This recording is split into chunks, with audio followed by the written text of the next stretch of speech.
Hey everybody, welcome to the Writing Workshop KC Quarantine Edition, Week 7. We've done it. We've made it. We made it to Week 7, and I am incredibly grateful to everyone who has participated, and if this is your first time, welcome. If this is your 7th time, welcome back. Thanks for being patient while I got the new MacBook. Thank you for funding that. I am incredibly grateful because now I can come back to you and shoot more videos, which is truly how I wanted to deliver this workshop in the first place. But we had a little snafu there and had a few weeks of PDFs. So thanks so much for being in here. If you haven't already grabbed your favorite writing medium, please go ahead and do that because we're going to jump right into these prompts.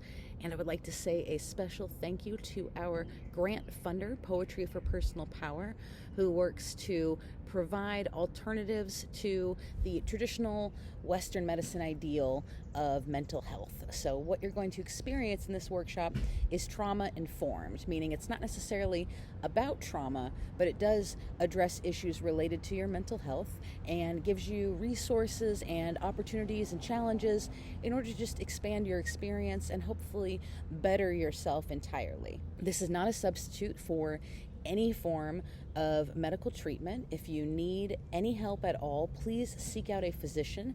If you are experiencing an emergency, please call 911. And if you need to talk to someone at the suicide hotline, they are available 24/7. So please do that because we definitely want you here and you are valuable and you are loved and your contribution is deeply felt. So please, please, please stick around. So let's jump right into our prompts, and hopefully that'll bring out some light and love and realization in our experience. All right, let's do it. All right, so if you have been participating in this particular series, you know by now that the overarching theme is self-care, and we have addressed a multitude of self-care related subject matter from how-tos, what is it, different aspects of self-care, physical, mental, emotional. And today, our focus is going to hone in on socializing. It turns out that socializing is incredibly important for your mental, emotional, and physical well-being, which, you know, all the introverts are groaning. I'm also groaning. I'm like, ugh, God, more talking, more time, more small talk. It's kind of like when I leave the house to socialize, I've unplugged from my battery source power, and I have a limited amount of time available in me until I am completely drained. So it's really difficult for me to accept that socialization is a healthy thing to do in your life, because at the end of it, while I might feel full and better and have a bigger perspective of the world around me, I also feel very tired. So I want to balance that knowledge of myself as an introvert with the potential that you might also feel that way. And I also want to give you some resources that allow you to really examine how socialization can fit into your life, whether you are an introvert or an extrovert, or an ambivert for that matter, which is the one right in the middle, and allow you to really decide how this can fit in and how you can make it work for you. So let's go ahead and do that by starting off with prompt 1. And before we kick off with that, pop back over to the workshop and you will see that there is a button that says prompt 1 article. And I would like for you to read that article. It's a Psychology Today article on the health benefits of socialization. So check that out and then meet me back here. All right, so now that you've read the article, we have some common ground, and what that common ground is the knowledge that we're about to explore a little bit deeper. For those of us who struggle to make time for or have very little interest in socializing, it can be very daunting and overwhelming to prioritize this very stressful and complex subject of socializing. You know, you work all day, or you work all night, or you do both. You work, you come home, you have family, you have obligations, maybe you have pets, maybe you have something else that you major that you do and you balance, and then you've got your home, and when do we find the time? And I truly think that one of the biggest benefits of quarantine overall is that it has reset our priorities. I know it's definitely reset mine. I am zooming in and very honing in on the things that I didn't really realize I was missing until I had to slow down. And thank God we had to slow down, because I was not enjoying the life I had before. And I definitely was blaming the demands of my friends and family for my discomfort, rather than even bothering to think that, wow, maybe the rest of my life is too busy. Maybe the reason I don't have the emotional energy to give to these people that I claim to love is because I'm draining myself at the feet of capitalism, and I'm ultimately exhausted. I can't live in the city without being bothered, Anyway.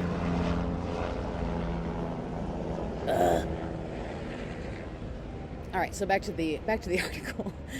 Psychology Today has reported in that article that there are many benefits to having an active social life, and I've included those in your PDF.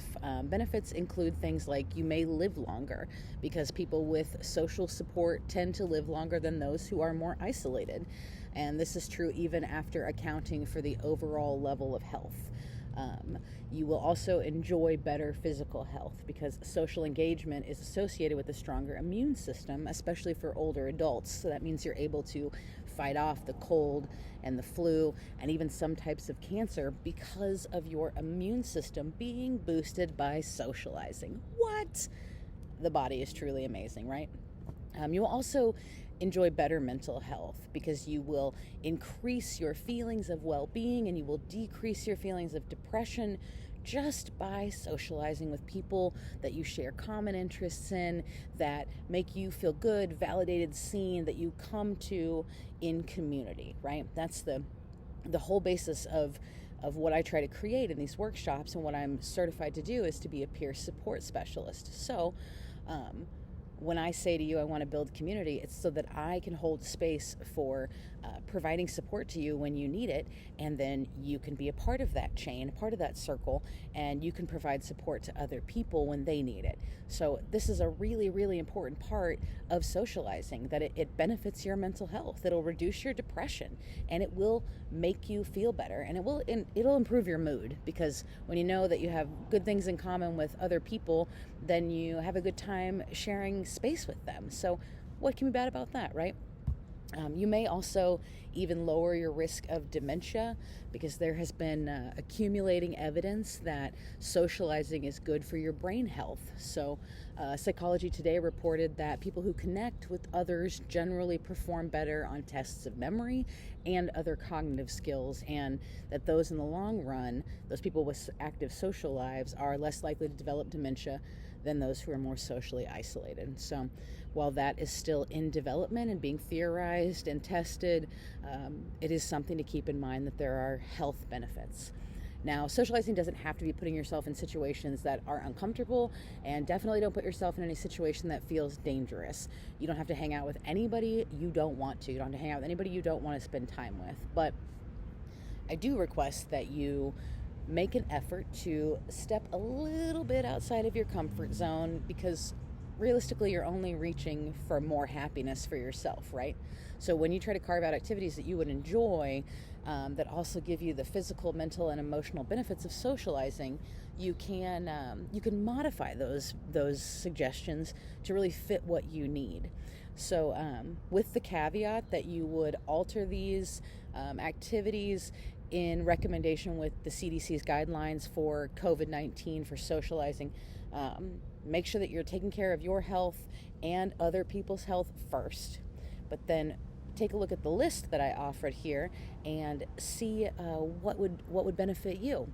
Some of the things on the list include using virtual technology to hang out with people. So even if the person that you want to hang out with is just a couple of miles away, it is incredibly important to make time to talk to those people. I've definitely had a couple of porch hangouts where I'm sitting on my front porch and other people are sitting on the sidewalk about 10 or 15 feet away from me. You could show up with sidewalk chalk and hang out that way.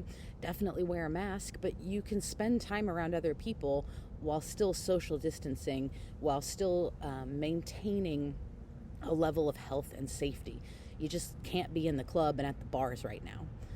You could seek out an opportunity to babysit, or you could tutor youth. Now, again, in the wake of quarantine, maybe you do the tutoring over the computer or over your phone, but if you invest your time and energy in helping someone else do something, I guarantee you it's going to make you feel better. You can volunteer at your favorite charity organization. I know that Jaden and I have been working with Kansas City Pet Project or KC Pet Project, and it turns out that we don't really have to go see anybody. We can go in and we can get a foster dog, and we can bring that foster dog home. We take care of them, and that's still volunteering. It's still seeing people I haven't seen, and it's doing something that makes me feel really, really good at the end of the day, because I know that there's a dog sleeping at my house that's going to go to a great home, and in the interim of that, I get to be a bridge of love and safety, and I get to spend time with them, and they force me to exercise because they need to go out, and I force them to be nice because I want to make sure I bring out all the most positive attributes in an animal, and I just feel like I'm doing some good. So it's important to think about what you can do in the confines of this quarantine that also serves the community, also serving you by helping you feel important, better, and like you have a purpose in this world. You can take a soccer ball to the park and kick it around. It doesn't require your hands. It doesn't require any contact. You can also have people over for coffee, for tea. Again, maintain a distance, be outside, but there's no reason why everybody can't bring their own blanket and sit outside and spend time together at a distance. You can also play cards or board games. This is something I've really been enjoying. I'm playing Words with Friends on my phone again, and I'm playing it with a lot of people I don't get to see very often, but I am playing games with them, and that's a lot of fun. Something I used to do when I was in a long-term relationship or a long-distance relationship was that I used to call on FaceTime on my phone, and then we would watch a movie together on our computers, so we could still be in the same space, sharing intimate time together, doing a mutual activity. So there are ways to get around this that are going to help you feel safe and loved and like you're participating. And I know many of us cannot wait for the day when you can feel safe going back out and spending time with people face to face. But until that day comes, check out the list that I included in the PDF, because there are many suggestions on ways that you can socialize and alleviate some of the depression related to isolation and loneliness. So, all that being said, your prompt one for week 7 is socializing a priority in your life? Why or why not? Is socializing a priority in your life? Why or why not? I would like for you to write for 10 minutes on this prompt, and I will see you back here when those 10 minutes are up. Ready, set, go.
Welcome back. Congratulations. You have written for 10 minutes today, and I hope that you feel great about that, because you should. It is incredibly important to take time for creativity, because it will also do you a world of good in the physical, mental, and emotional fields. So thank you for taking that time. And we're going to jump right into prompt 2. But before we do that, please pop on back over to the page, to the workshop page, and click on the button that says article for prompt 2 or prompt 2 article. Click on that and read that article, and meet me back here when you're done. All right, now that you have read the second and final article for this particular workshop, we can talk about socializing and mental health. So socializing can and does have a positive impact on your mental health.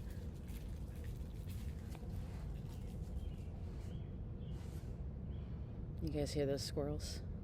Because it sounded like the world was ending to me.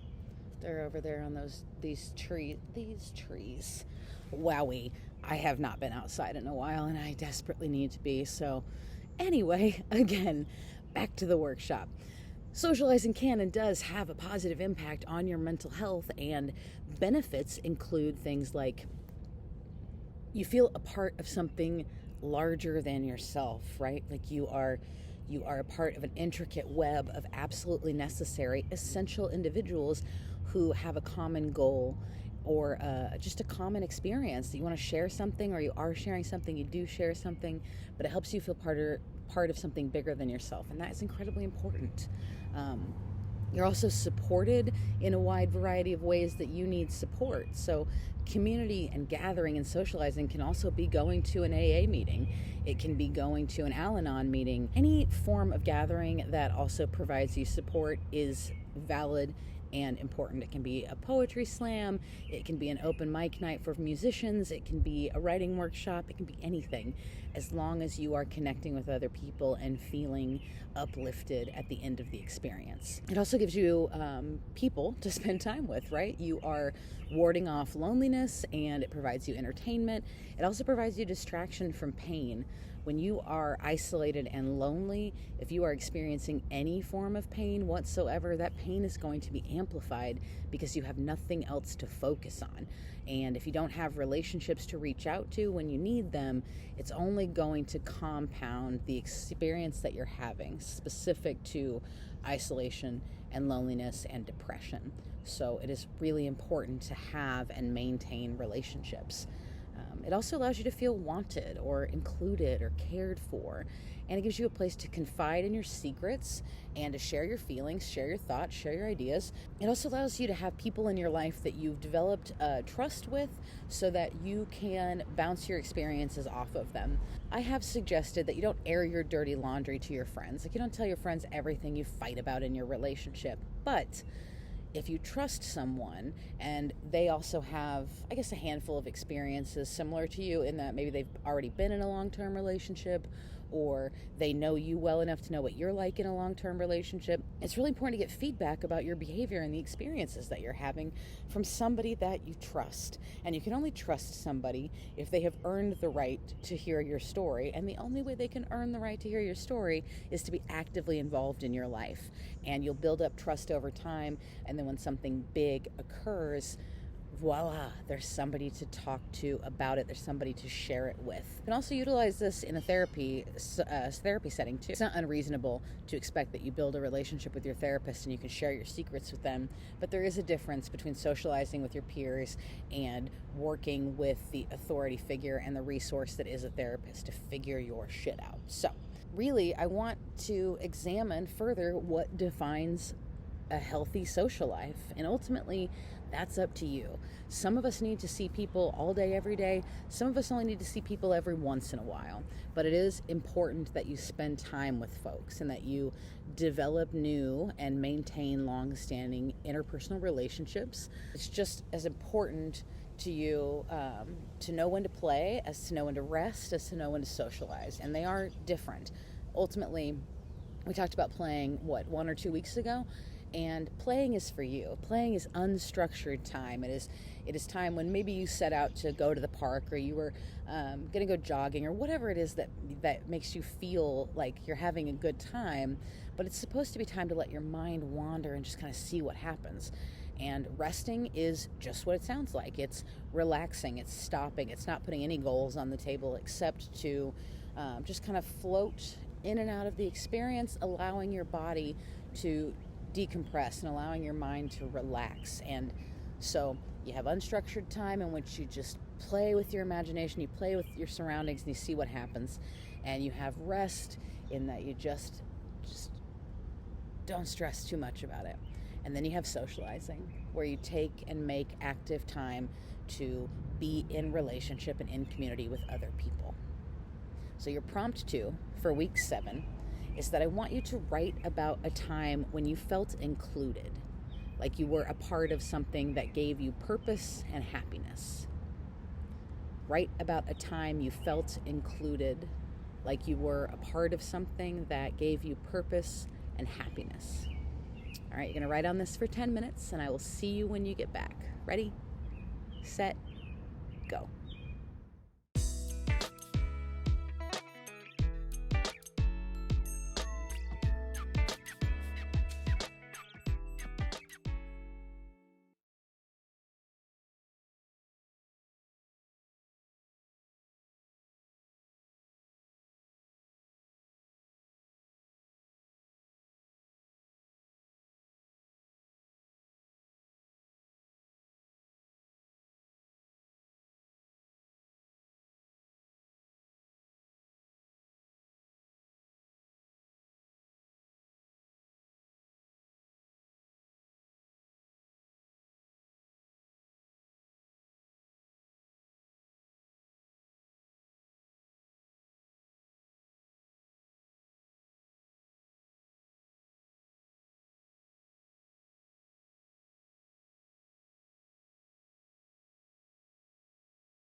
Welcome back. Congratulations, you have written for 20 minutes today, and I am incredibly grateful that you have taken that time and set it aside to explore your experience through writing. So thank you, thank you, thank you. Super proud of you, and let's jump right into prompt 3.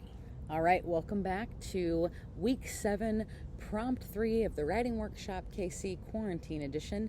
It is your final prompt for the week, and here it is. It is the challenge of the week, where we put into practice the things that we have learned. Well, this is just a very small snippet of all of the health benefits to socialization. There's tons more information available on the internet, so go check it out, go look it up, and further educate yourself. But this challenge is to apply what we've learned here and see where it takes us. So your challenge is that this week I want you to make a virtual date with someone you haven't connected with in a while. So whether you meet up in your driveway with face masks and sidewalk chalk, or you do yoga in the park, or you have a face-to-face chat on somebody's deck, again, outside, 6 feet away, masked up, don't screw around. But you can socialize. You just can't socialize in the bars, in the clubs, without taking protective measures to ensure that you do not negatively impact somebody else's health or life on accident because you did not know that you were an asymptomatic carrier. So just keep that in mind. You're protecting other people, you're taking care of yourself and making sure they don't get you sick, and you can still have time for connection. So make a virtual date with someone this week. Now, the way that your prompt ties into this, prompt 3, is that before you have that virtual date, actually right now, I want you to make a list of questions that you're going to ask the person when you see them. So they can be silly or absurd questions. They can be an interview, like when you were in elementary school and you had to interview your parents about like where they were from and what they wanted to be when they grew up. Or if you have something that you are both mutually interested in, perhaps you can find out the history of their interest. So asking somebody how they got into film, or how they, wound up reading poetry for a living, or whatever it is that you have in common with them. I want you to ask them some questions, try to find out something you didn't know about them, or ultimately just dig deeper, which will help maintain this relationship and ultimately create a sense of trust and safety that perhaps wasn't solidified before. Now, the caveat of this prompt is that, of this challenge, is that it is not an appropriate time to reach out for closure. This is not the time to try and mend unhealthy, damaged, broken relationships, and this is not an excuse to reach out to somebody who has told you they don't want to talk to you or see you anymore, and you want to utilize this workshop for that purpose. No. You ultimately need to make a virtual date with somebody who would be happy to hear from you, someone you haven't talked to in a long time, and tell them that as part of this new writing workshop that you're participating in, that you're going to interview them. And like I said, you can make your own list of questions, and that's what you're going to do right now. You're going to write for 10 minutes and make a list of questions that you want to ask somebody when you see them. And if you haven't picked out your somebody yet, that's fine. Just write questions down. So write for 10 minutes, and I'll see you back here.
All right, beautiful humans, you have done it. You have written for 30 minutes today.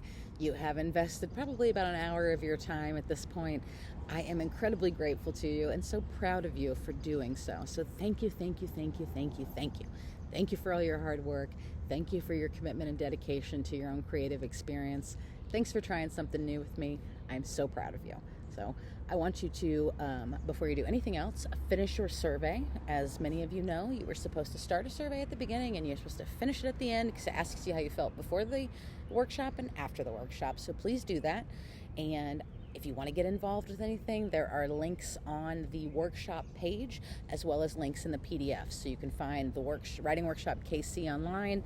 You can find information out about our grant funder, Poetry for Personal Power, and all the work they do and how you can get involved if you're interested in working with them as well. There's plenty of information out there, so check it out.